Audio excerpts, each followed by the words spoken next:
ಗೆದ್ದು ಕಟ್ಟ ಕಡೆಯ ಮನೆಯ ಕ್ಯಾಪ್ಟನ್ ಆಗುತ್ತಾರೆ. ಸರಿಸಬೇಕಿರುವ ಮಾನದಂಡದ ಪ್ರಕಾರ ಚಾಕು ಇರುವ ಆ ತುಂಡನ್ನ ಹೊರಗೆ ತೆಗೆಯಲಾಗಿದೆ. ಬಿಗ್ ಬಾಸ್ ಮನೆಯ ಕೊನೆಯ ಕ್ಯಾಪ್ಟನ್ ಮತ್ತು ಮೊದಲ ಫೈನಲಿಸ್ಟ್ಗೋಸ್ಕರ ಒಂದು ಟಾಸ್ಕ್ ಅನ್ನ ನಡೆಸಲಾಗಿದೆ. ಸೊ ಟಾಸ್ಕ್ ಅಲ್ಲಿ ದೊಡ್ಡ ಗಂಡಾಂತರವೇ ಆಗೋಗಿದೆ. ಸೊ ಟಾಸ್ಕ್ ಅನ್ನ ಗೆದ್ದಿರೋದು ಯಾರು ಅಂತ ಹೇಳಿ ನಿಮಗೆ ಈಗಾಗಲೇ ಪ್ರೋಮೋದಲ್ಲಿ ಗೊತ್ತಾಗಿರ್ಬೋದು. ಆದ್ರೆ ಬಿಗ್ ಬಾಸ್ ಕೊಟ್ಟಂತಹ ಒಂದು ಟ್ವಿಸ್ಟ್ ಇಂದ ಆ ಒಂದು ರಿಸಲ್ಟ್ ಉಲ್ಟಂ ಪಲ್ಟಾ ಆಗೋಗಿದೆ. ಹೌದು, ಬಿಗ್ ಬಾಸ್ ಅವರು ಈಗ ಒಂದು ಕೊನೆಯ ಕ್ಯಾಪ್ಟನ್ಶಿಪ್ಗೋಸ್ಕರ ಒಂದು ಟಾಸ್ಕ್ ಅನ್ನ ಕೊಟ್ಟಿದ್ರು, ಪಜಲ್ ಟಾಸ್ಕ್. ಸೊ ಒಂದು ಪಜಲ್ ಟಾಸ್ಕಿಗೆ ಒಂದು ಚೈನ್ ಅನ್ನ ಕೂಡ ಕಟ್ಟಿರ್ತಾರೆ. ಆದ್ರೆ ಒಂದು ಚಾಕು ಇರುವಂತಹ ಪಜಲ್ ಮೇಲಿರುತ್ತೆ. ಆ ಪಜಲ್ ಅನ್ನ ಕ್ಲೀನ್ ಆಗಿ ಜೋಡಿಸ್ಕೊಂಡು ಬಂದು ಆ ಕಡೆ ಈ ಕಡೆ ಉಲ್ಟಾ ಪುಲ್ಟಾ ಅಲ್ಲಾಡ್ಸ್ದಂಗೆ ಕ್ಲೀನ್ ಆಗಿ ಜೋಡಿಸ್ಕೊಂಡ್ಬಂದು ಕೆಳಗಿರುವಂತಹ ಆ ಜಾಗದಿಂದ ಹೊರ ತೆಗೆದು ಅದರಲ್ಲಿರುವಂತಹ ಚಾಕುವನ್ನ ತಗೊಂಡು ಹೋಗಿ ಅಲ್ಲಿರುವಂತಹ ಹಗ್ಗವನ್ನ ಕಟ್ ಮಾಡಬೇಕು. ಯಾರು ಮೊಟ್ಟ ಮೊದಲದಾಗಿ ಹಗ್ಗವನ್ನ ಕಟ್ ಮಾಡಿ ಅಲ್ಲಿರುವಂತಹ ಒಂದು ಹಗ್ಗವನ್ನ ಎಳಿತಾರೋ ಅವರು ಈ ಮನೆಯ ಕೊನೆಯ ಕ್ಯಾಪ್ಟನ್ ಹಾಗೂ ಮೊದಲ ಫೈನಲಿಸ್ಟ್ ಆಗಿ ಆಯ್ಕೆ ಆಗ್ತಾರೆ.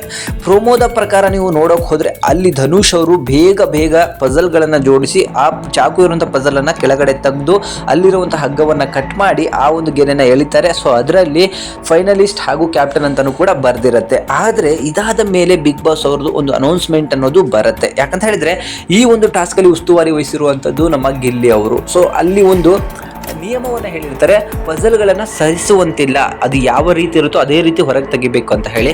ಆದರೆ ಒಂದೇ ಒಂದು ಚಿಕ್ಕ ಎಡವಟ್ಟನ್ನು ಧನುಷ್ ಅವರು ಮಾಡಿಬಿಟ್ಟಿದ್ದಾರೆ. ಪಜಲನ್ನು, ಆ ಚಾಕು ಇರುವಂತಹ ಪಜಲನ್ನು ಕ್ರಾಸ್ ಮಾಡಿ ತಗೊಂಡ್ಬಿಟ್ಟಿದ್ದಾರೆ ಹೊರಗಡೆ. ಸೊ ಆ ರೀತಿ ತೆಗೆಯುವಂತೆ ಇರೋದಿಲ್ಲ ಅಂತಲೂ ನಿಯಮದಲ್ಲಿ ಬರ್ದಿರುತ್ತೆ. ಬಟ್ ಇದನ್ನು ಉಸ್ತುವಾರಿಗಳು ಗಮನಿಸಿರೋದಿಲ್ಲ. ಅದರಿಂದಾಗಿ ಬಿಗ್ ಬಾಸ್ ಅವರು ಮನೆ ಮಂದಿಗೆ ಅಲ್ಲೇ ಕೂರಿಸಿ ಸೊ ಆ ಟಿವಿಯಲ್ಲಿ ಹಾಕ್ತಾರೆ.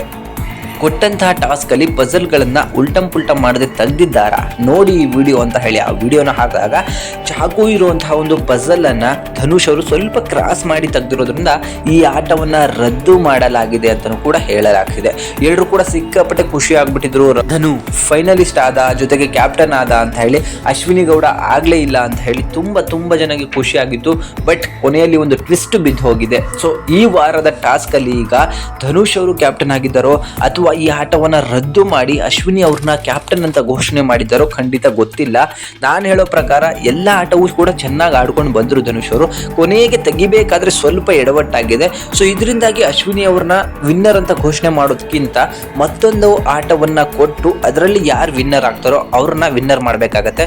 ಬಟ್ ಧನುಷ್ ಅವರು ಟಾಸ್ಕ್ ಅಂತ ಬಂದಾಗ ಸಿಕ್ಕಾಪಟ್ಟೆ ಚೆನ್ನಾಗಿ ಆಡಿದ್ರು. ಕೊನೆಯಲ್ಲಿ ಅಲ್ಲಿ ಝೂಮ್ ಆಗಿ ತೋರಿಸಿರೋ ಪ್ರಕಾರ ಅವರು ಸ್ವಲ್ಪ ಹಿಂಗೆ ಕ್ರಾಸ್ ಮಾಡಿ ತೆಗೆದಿರೋದ್ರಿಂದ ನಿಯಮವನ್ನು ರದ್ದು ಮಾಡಂತಾಗಿದೆ. ಸೊ ನಿಮ್ಮ ಪ್ರಕಾರ ಯಾರು ಕ್ಯಾಪ್ಟನ್ ಆಗ್ತಾರೆ ಅಂತ ಹೇಳಿ ಕಮೆಂಟ್ ಮಾಡಿ ತಿಳಿಸಿ. Thank you.